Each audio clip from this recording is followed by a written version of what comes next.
लोग बाल संसद एवं मीना मंच के महत्वपूर्ण बैठक में भाग लेने जा रहे हैं और इनकी अध्यक्षता श्री पंकज कुमार यादव जी कर रहे हैं। आप लोग ध्यान से सुनिए और सारी बातों पर विस्तार से चर्चा आज होगी और उस पर आगे की कार्रवाई की जाएगी। सर स्टार्ट किया जाए। आज दिनांक 23/11/2024 दिन शनिवार को हम लोग बाल संसद और मीना मंच की बैठक में जो विषय पर चर्चा करने वाले हैं, तो सबसे पहले मैं अपने विद्यालय का नाम बता देता हूं। हम लोग मध्य विद्यालय मतेली में बाल संसद, मीना मंच, यूको क्लब एवं प्रतिमा वर्ग मॉनिटर चुने जाने, अपार आईडी एवं इत्यादि विषयों पर गहनतापूर्वक हम लोग चर्चा करेंगे। और इसमें हमारे स्कूल के प्रधानाध्यापक श्री विवेक कुमार बिट्टू जी इस दिशा निर्देश में अपना अहम भूमिका निभा रहे हैं। और इसके पहले बाल संसद और मीना मंच में हम लोग प्रधानमंत्री के रूप में आरती कुमारी और उप प्रधानमंत्री के रूप में साक्षी कुमारी को चुना गया था विद्यालय परिवार की तरफ से और बच्चों की तरफ से। उन लोगों का जितने दिन भी वो लोग अपने पद पर रहे, उन लोगों का कार्य सराहनीय रहा। आज फिर से पुनः हम लोग इस बाल संसद और मीना मंच के पदों पर फिर से दोबारा चुनने का आयोजन किया गया है, जिसमें प्रधानमंत्री और उप प्रधानमंत्री का फिर से चयन किया जाएगा, जिसमें आप सभी अपना भागीदारी निभाएंगे।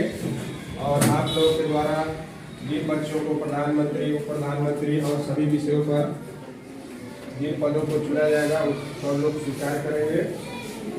धन्यवाद।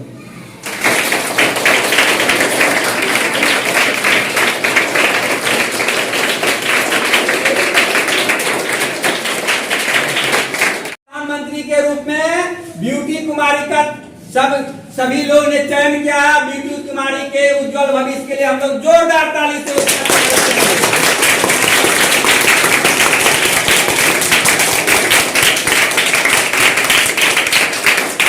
चलिए। अब सौरभ कुमार और ब्यूटी कुमारी, आपके विद्यालय का प्रधानमंत्री सौरभ कुमार और उप प्रधानमंत्री ब्यूटी कुमारी, ये आप लोगों को सफाई के लिए कहेंगे तो जाना है। कोई भी बच्चे बात नहीं काटेंगे, अनुशासित रहेंगे, सब कोई मिलजुल करके समय पर प्रार्थना करेंगे, समय पर पढ़ाई करेंगे और अपने सिलेबस पूरा हो इस पर भी ध्यान देंगे और निरंतर प्रयास करेंगे अपने सहपाठियों को जो स्कूल आने से नहीं आता है, कभी कभी आता है, ऐसे बच्चे को साथ में लाएंगे और 100% उपस्थिति को सुनिश्चित करेंगे। ठीक है, चलिए बहुत बढ़िया।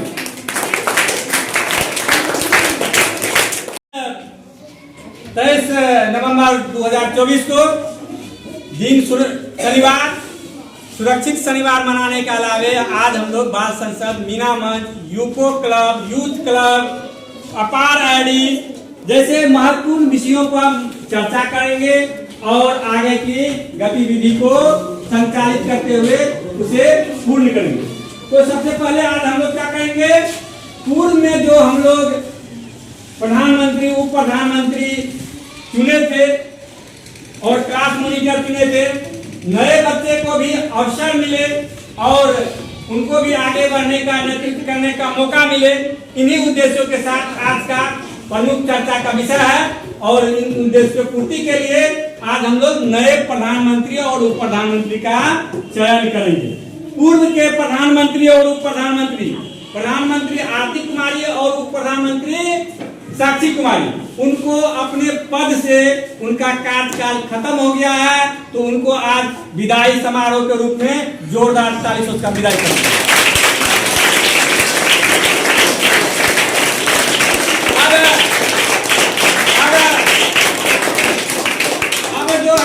नए प्रधानमंत्री के रूप में हम लोग सौरभ कुमार को चुन रहे हैं। किनको चुन रहे हैं?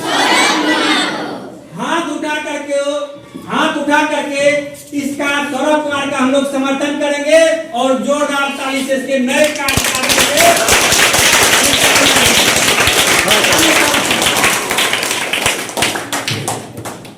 अपना नाम बताइए, क्लास बताइए। मेरा नाम सौरभ कुमार वर्ग 6 में पढ़ता हूँ। सौरभ कुमार वर्ग 6 में।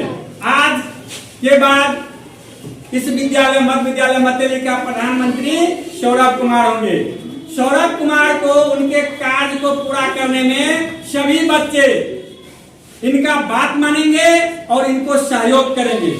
जैसे स्वास्थ्य मंत्री सारे जो मीना मंच और बाल संसद के सदस्य हैं, यूको क्लब और यूथ क्लब के सदस्य हैं, सारे कोई मिल करके सहयोग की, समन्वय की, सामंजस्य की भावना से काम करेंगे और स्कूल में साफ सफाई पूरे क्लास सुनियोजित तरीके से चल पाए और व्यवस्थित तरीके से चल पाए, आपका सिलेबस पूरा हो पाए, पढ़ाई अच्छी तरह से हो पाए और आपका सर्वांगीण विकास हो, आपका शारीरिक, मानसिक, शैक्षणिक गतिविधि और विकास संपन्न हो सके, इसके लिए सभी कोई मिल के काम करेंगे। और आगे का जो गतिविधियां हैं, जैसे हम लोग शनिवार को क्विज प्रतियोगिता, अन्य प्रतियोगिता करते हैं, उसमें सब कोई सक्रिय रूप से भाग लेंगे, पेंटिंग में भाग लेंगे, पढ़ाई भी मन से करेंगे, पूरे जोश के साथ करेंगे।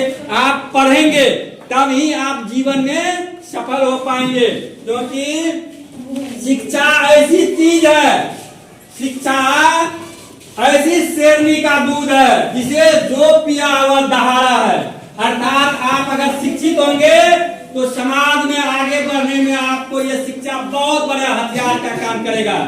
शिक्षा आपको आगे बढ़ने में मदद करेगा, आपको गरीबी से लड़ने में, आपको बेरोजगारी से लड़ने में, आपको अशिक्षा से लड़ने में, आपको कुरीति से लड़ने में, आपको अंधविश्वास से लड़ने में मदद करेगा शिक्षा।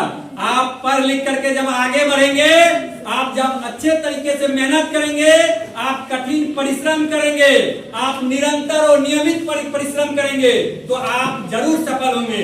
आपको सफल होने से कोई नहीं रोक पाएगा, क्योंकि सफलता का सबसे बड़ा मूल मंत्र है निरंतर और कठिन प्रयास, कड़ी मेहनत और धैर्य पूर्वक अपने लक्ष्य की तरफ आगे बढ़ना। आप अगर इस तरह से कार्य करेंगे तो निश्चित रूप से सफल होंगे। आप सबों पर समाज का, अपने परिवार का, अपने देश का विकास करने का, उसे आगे ले जाने का आप पर आने वाला ये बोझ है। इस बोझ को, इस जिम्मेदारी को आपको भली भांति पूरा करने के लिए आपको पढ़ाई करना पड़ेगा, क्योंकि विद्या एक ऐसी धन है जिसे कोई चोर चुरा नहीं सकता, जो आंधी तूफान में नष्ट नहीं हो सकता, जिसे भूकंप समाप्त नहीं कर सकता, जिसे कोई प्रकृति विपदा, कोई चोर, कोई भी बांट भी नहीं सकता। ये ऐसी धन है, विद्या बहुत गुप्त धन है। जितना खर्च करेंगे विद्या को उतना यह बढ़ेगा। इसलिए ऐसा कोई चीज नहीं है, ऐसा कोई वस्तु नहीं है जिसको खर्च करने के बाद वह बढ़े, वह घटेगा। लेकिन विद्या ऐसी चीज है, जितना खर्च करोगे, जितना इसको बांटोगे उतना यह बढ़ेगा। इसलिए विद्या जब विदेश जाते हैं तो ये मित्र की तरह काम करता है। विद्या जब अगर हम बाजार जाते हैं तो ये हिसाब किताब जब करते हैं तो मैथमेटिशियन के रूप में काम आता है। जब हम लोग पढ़ लिख करके अगर सेवा में आते हैं तो ये अनुभव विद्या जो है यह आपको सदैव आपके साथ, आपके सहायक के रूप में, आपके मित्र के रूप में, आपके पिता के रूप में, आपके अभिभावक के रूप में आपके लिए कार्य करता है। इसीलिए पढ़ना सबके लिए आवश्यक है। आप पढ़ेंगे तभी देश अशिक्षा का कलंक मिटेगा। आप पढ़ेंगे तभी बेरोजगारी का दंश मिटेगा। आप अगर आगे बढ़ेंगे, आप वैज्ञानिक बनेंगे, नए नए शोध करेंगे, उससे हमारे समाज को फायदा होगा, हमारा देश आगे बढ़ेगा और फिर से हमारा देश विश्व गुरु के रूप में स्थापित होगा। इसी शुभकामना के साथ आज के लिए इतना ही। धन्यवाद।